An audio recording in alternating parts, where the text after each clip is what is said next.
Okay, so in this video, we have two big updates from the president. One has to do with the UK and America in regards to trade, and two, a warning to evacuate Tehran immediately, which indicates that it's about to go down in the Middle East. Now, of course, I'm going to show you what everybody is saying about all this and then give you the bottom line.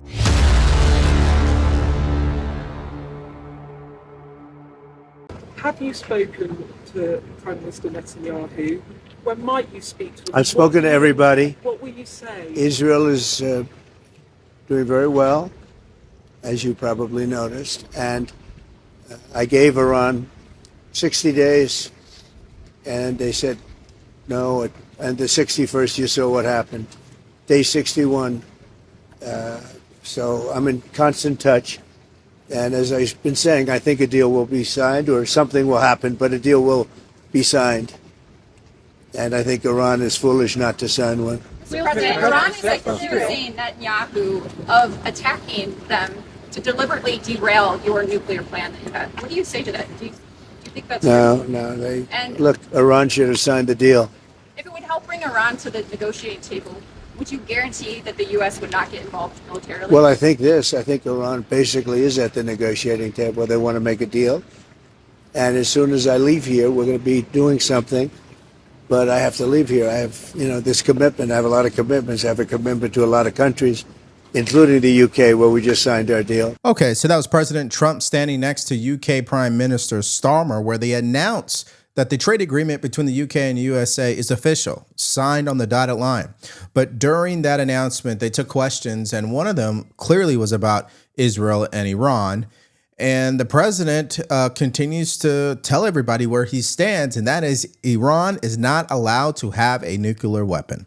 Now, of course, he put this on Truth Social that really got people's attention. He says this: Iran should have signed the deal. I told them to sign. What a shame and waste of human life. Simply stated, Iran cannot have a nuclear weapon. I said it over and over again. Everyone should immediately evacuate Tehran. The question that came up today a lot on social media amongst people on the right, is this really a regime change or not? And I think it's obvious it is, ladies and gentlemen, because the president didn't even deny it. Take a listen. President, do you want to see regime change in Iran? I want to see no nuclear weapon in Iran, and we're well on our way to making sure that happens. And we've had a discussion about that this morning. There's in the G7 absolute clarity in relation to the nuclear program. We do not want to see it. Yeah, so the president has been consistent on that exact statement, which is he does not want to see Iran with a nuclear weapon. We understand that. But the problem is, and this is where I would say where the rubber meets the road, is most people on the right who voted for Trump, they don't want to hear about regime changes either. And what's unfortunate is maybe you can't have one without the other. Maybe in order to make sure that Iran does not have a nuclear weapon, a regime change may have to happen. The problem is history has proven that regime changes don't work. In fact, in some cases, they make it worse. See Iraq. Now, he also responded to a reporter who asked him about Tucker Carlson's criticism. Take a listen. In response to Tucker Carlson criticizing you, saying that you were complicit in the war. I don't know what Tucker Carlson is saying. Let him go get a television network and say it so that people listen. Quickly, Thank you. Have you spoken to Zelensky before your bylaws? Yeah, a lot of them. Japan? A lot of them. Could happen. Well. Okay, so that was the reaction from President Trump in regards to Tucker Carlson. And basically, Tucker's being accused of slamming the president and Fox News for encouraging World War III. I mean, that's as simple as I can make it. And there's a lot of people who see it that way. And then there's a lot of people who don't see it that way. But one thing's for sure, your boy, Lindsey Graham, rushed to Fox News to promote the idea of a regime change. And if Iran doesn't get with the program, to go all in and blow them off the face of the earth. Take a listen. Well, I take President at his word. He gave Iran 60 days to do a deal. On the 61st day, we are where we are. There's two ways to stop Iran from having a nuclear weapon.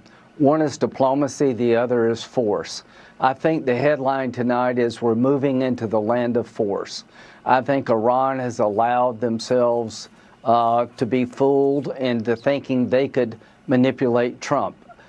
Same old tactics with the wrong guy when it comes to Trump. To all those who voted for President Trump and got him in office, God bless you. He's the right guy at the right time.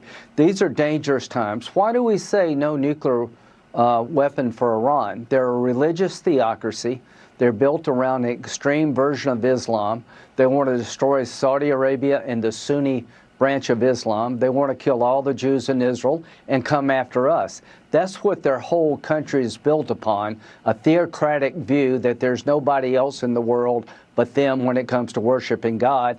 If they had a nuclear weapon, they would use it. Israel believes that. I believe that. Okay, well, for the senator, he should remind himself there's no guarantee that Iran will be better off, because history has shown us, once again, as I said earlier, that regime changes are not always successful, and in some cases, they make it worse. Now, here is Charlie Kirk on Fox News as well, and he represents the side that says, hey guys, let's pump the brakes here.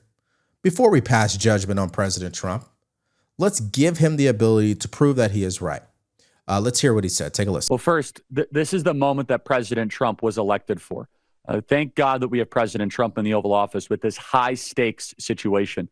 Look, President Trump 10 years ago, he went down the golden escalator. And when he announced for the presidency 10 years ago to this day, he remade the Republican Party on foreign policy. He said no more permanent wars in the Middle East. He criticized the Bush-Cheney philosophy of endless quagmires. Albeit, though, he is not an isolationist. He is willing to use violent and precise force against our enemies, like taking out Soleimani or dropping the Moab, if and when necessary. President Trump understands his base extraordinarily well. He knows that his base does not want another Iraq. He does not want Libya, does not want a civil war or bedlam where the United States is left carrying the bag. But also, President Trump has been morally clear for a decade. Iran should not have a nuclear weapon. And President Trump has the talent, the expertise to be able to thread that needle. The generation that I represent, Jesse, the under 30 crowd, they absolutely are very war weary. Many of them voted for President Trump on college campuses because they did not want to see a Joe Biden or George Bush philosophy where we get into this endless conflict where we're sending hundreds of billions of dollars. I think President Trump will be able to balance those two things while defending our allies, saying that Iran will not have a nuclear weapon without having to deploy a single American troop or even having America involved from the sky. President Trump can get that deal done while fulfilling the mandate that the voters gave him. Now, I would say that's the measured response to everything that's been happening, because basically you have sides in MAGA that, they're emotional. They're, reacting and already passing judgment on the president, but he hasn't even issued any orders yet.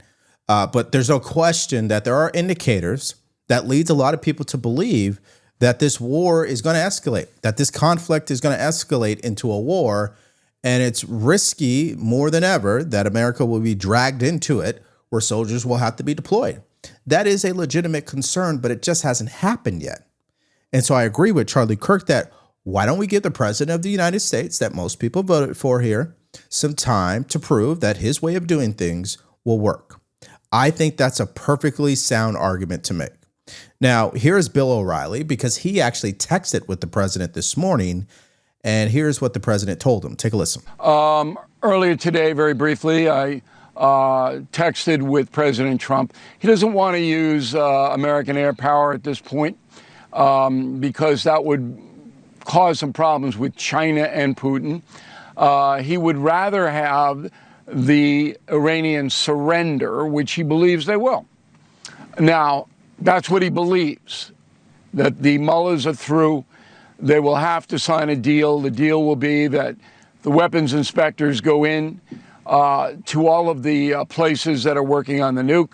They identify what they have. And then the Iranians themselves, under supervision of the United Nations, would destroy a lot of their arsenal. That's what the deal would entail. Okay. Mullahs don't want to do that, obviously, but President Trump believes that will happen. And the Why does he believe he can trust the Iranians? It's not a matter of trust. This is going to happen real fast, so that the weapons inspectors would be in there. They would identify what's happening, and then the mullahs would be ordered to destroy it on the spot. If they didn't, then the B-17s would go up. Now, of course, when you have a podcast and you sit behind a keyboard or your cell phone, you can issue all the opinions you want about what President Trump should do or what he's doing wrong, and everybody's entitled to do that. But once you're actually in the hot seat and you are the president of the United States, you have what we would call the burden of leadership. And you got to make decisions that even people who support you disagree with. And I want to acknowledge that because that is the reality of leadership, ladies and gentlemen. And so, again, let's pump the brakes and see what happens. And if we go to war and people are dragged into it, particularly men and women and our sons and daughters from America, then I would expect people to be very critical of President Trump. But I'm seeing people right now on social media talking about he should be impeached. I'm done with him. I can't believe he's doing this. What has he done exactly? Except, I guess, cause a little panic in Tehran with that warning, which Bill O'Reilly spoke about. Take a listen to that. The signal that the mullahs got, that they're panicking about, is the flight out of Tehran. And that's why the president mentioned it. Get out of town. So there are about 10 million people in town. Their lives are disrupted. They are afraid. They don't like the mullahs anyway, most of them, particularly the younger Persians. They don't like the mullahs. The mullahs now are sensing their army may turn on them.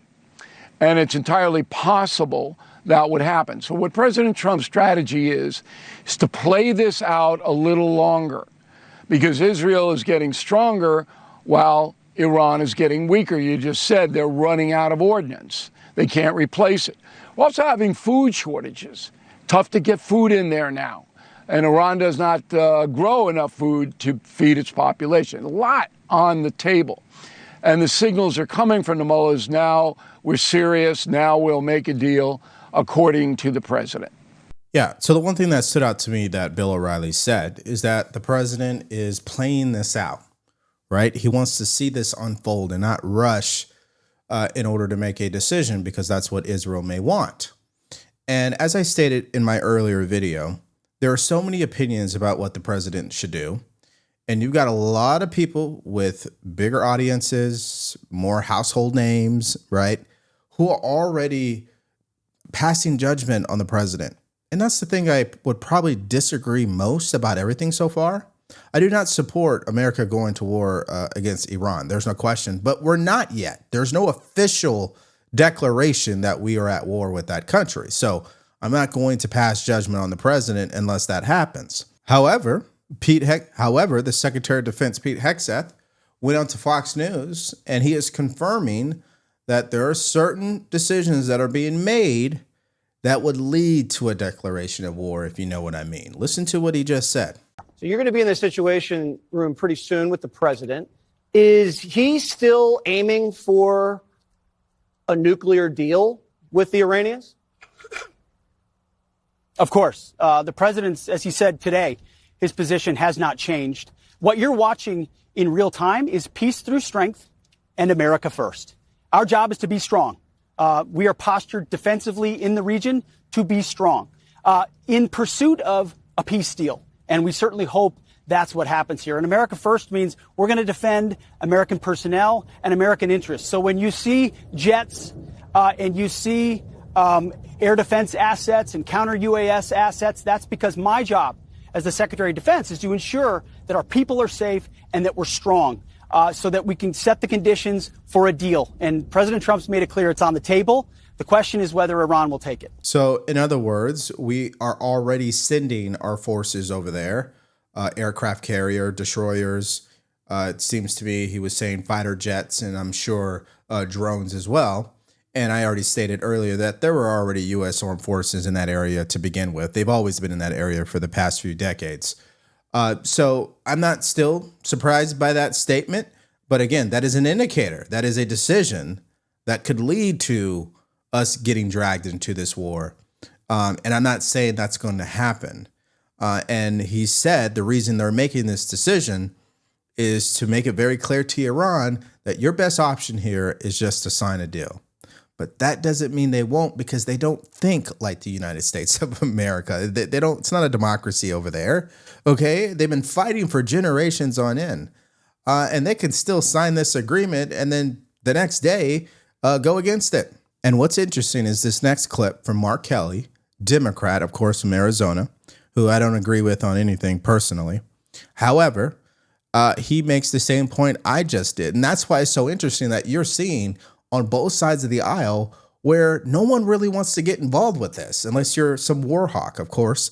But it's also a complicated issue. Take a listen. Would you support if the U.S. decided to strike Iran directly, even if U.S. forces have not been attacked, in order to try to actually eliminate the plant at Fordo and Natanz? I mean, you know, I would like to see Iran's nuclear capability to be completely disarmed. It is a tough problem. You would have to hit those facilities, the underground facilities, with GBU-57s. You know, the massive ordnance penetrator. It's a 5,000-pound weapon. The Israelis, not only do they not have the weapon, they don't have the ability to deliver it, even if they did have it, you know, at this point. So, Anderson, this is a complicated problem. I think it's going to be hard. Even once you try to strike something that's underground, they can rebuild it. You know, my view on this is ultimately if you wanted to completely eliminate the ability for them to get to someday down the line, get to a nuclear weapon, you'd have to remove the uranium-235, the uranium hexafluoride gas, which is what you first put into the centrifuges. You'd have to destroy all the centrifuges. That would take a capability that, in my view, the Israelis currently do not have. I don't want to see this escalate. I think maybe there's a scenario, you know, here in the next couple days, or maybe in a week or so, that the Iranians would agree to come to some sort of negotiated settlement to get us back to a point where they are not going to continue to develop a nuclear weapon, and we can do it in a way that's verifiable. Yeah, so if you're able to discern and look beyond the noise, then you would kind of understand exactly what the goal here is for the United States of America. They want Iran to come to the table. They want Iran to sign an agreement. But this is an agreement where not only is it about trust, but it's about verifying that they're adhering to the agreement. And I think that is what has been missing in prior agreements or diplomacy that took place before President Trump. And maybe that's why, once again, it proves that people should give the president some patience here, because they're approaching this in a different way this time. It's not just about signing something on a piece of paper. It's about making sure that you're following through on what you sign on that piece of paper. And if you don't, here are the consequences. We know United States of America, especially under the Biden administration, lacked enforcement. There was zero accountability because they didn't even hold themselves accountable. So if that's the way that the Trump administration is going to go, I think that is the appropriate response. But again, that does not mean Iran sees it that way, and it definitely does not mean they will sign the agreement. And again, even if they sign it, it does not mean they will adhere to the agreement because it's just that complicated. Not only to take out what they claim to be part of Iran's nuclear program, which warrants United States military to be involved in because they claim Israel can't do it. But I have to ask the question, if Israel can execute precision targets towards Iranian leaders, why can't they take out the underground bunkers? I don't know. I'm just asking questions, of course. But that's where we see it. And that is the most up-to-date information in regards to this conflict. So I want to hear from you in the comment section. What is your thoughts about all this? I showed you what multiple people are saying on both sides of this conversation. Clearly, I would assume you don't want to see America in this war. But I also want to hear and confirm, do you see how complicated this could be as well? Let me know your thoughts about all this in the comment section below. Okay, so in our next video, the Minnesota shooter has been caught by law enforcement. And of course, Democrats respond in what way?